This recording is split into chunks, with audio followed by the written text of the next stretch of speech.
fish mapping of genomes. Fluorescence in situ hybridization is a type of mapping the genomes that uses fluorescent probe that bind to only those regions of the chromosome that has a high degree of sequence complementarity. So in this technique, we use a probe with the help of that probe that actually binds to the complementary sequence which is present on the chromosomes. So with the help of a fluorescently labeled probe, we identify complementary sequences on the chromosomes. It is used to detect and localize the presence or absence of specific DNA sequences which are present on the chromosomes. Fluorescence microscopy is used to find out where the fluorescent probe is bound to the chromosomes. Usually, this technique is used in medicine and species identification. How fish mapping is performed?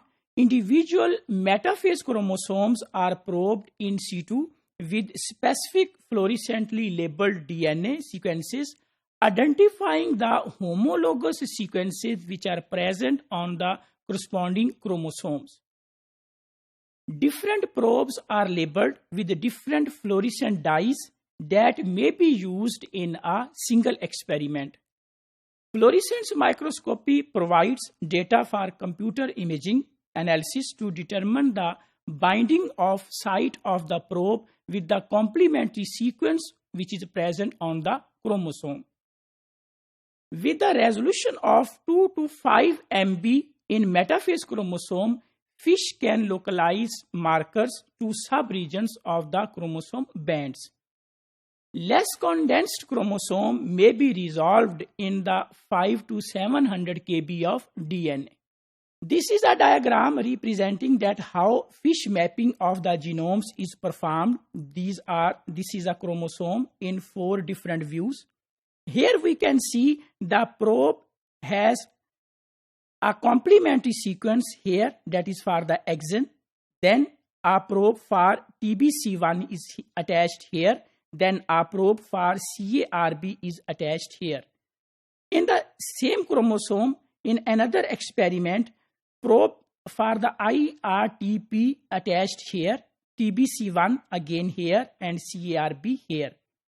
Here CATH probe for CATH attached here, TBC1 same, CHIT attached here. In the 4th experiment, probe for IRTP attached here, CARB here, and SULF here. So now if we do a comparison between the attachment of the probes with the corresponding region of the chromosomes, we can see that probe for AXIN is attached here, so we can assign a specific location on the chromosome. Then the probe for CATH here, so CATH we have assigned a region on the chromosome. Then probe for IRTP, that is here, so we have assigned a particular location on the chromosome. Then probe for TBC1 is here, and also on 2 other experiments. So the band for TBC is here, then CARB, CHIT, and SULF, that is at the end of the chromosome. So in this way, we can localize the regions of the corresponding probes on the chromosome, and we can design a map on the chromosome, the location of different probes that has been attached to corresponding regions on the chromosome. So this is a fish map of the particular chromosome that has been performed with the help of fish mapping of the genome. So fish mapping of the genome is actually what is the concept of fish mapping of the genome. DNA is double stranded. So this DNA is denatured. Once the DNA is denatured, this is a probe. This probe will be attached to the complementary sequence which is present on the chromosome. So here is the chromosome. this is chromosome that has a DNA.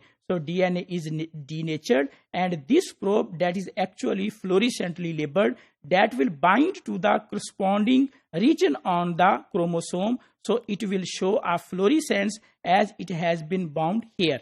So this is the mechanism that how the fluorescence in situ hybridization is performed.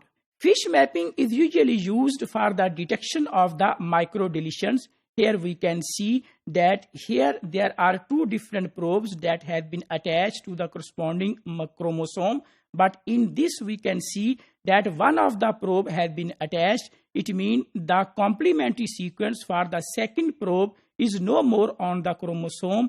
So in this way, the deletions that can be in the form of microdeletions or the large deletions of the chromosomes that can be detected with the help of fish mapping of the genomes. This is another diagram that shows the microdeletion or the deletions on the chromosome. In this diagram, we can see that here there are one probe that is in red dots that has been bound to the corresponding region on the chromosome. But in the same chromosome, here we can see that two different probes that have been bound to the chromosome. So in this way, we can identify that whether there is any deletion on the chromosomes. So in this chromosome, there is a deletion that is marked as either microdeletions or it can be large deletions on the chromosomes. So with the help of fish mapping of the genomes, we can identify the deletions on the chromosomes. So if we conclude that what is fish mapping of the genomes and what are the advantages and disadvantages of this technique.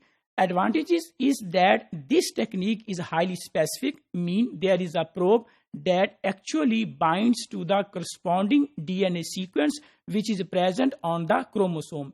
If the complementary sequence is present on the chromosomes, then the probe will bind, and if the complementary sequence is not present, then the probe will not bind. So it means the probes, they are highly specific. With the help of this technique, we can identify the microdeletions or the microduplications, even the large deletions of the chromosomes. There are some disadvantages of this technique. Usually 500 to 600 probes are needed to match the power of the karyotyping.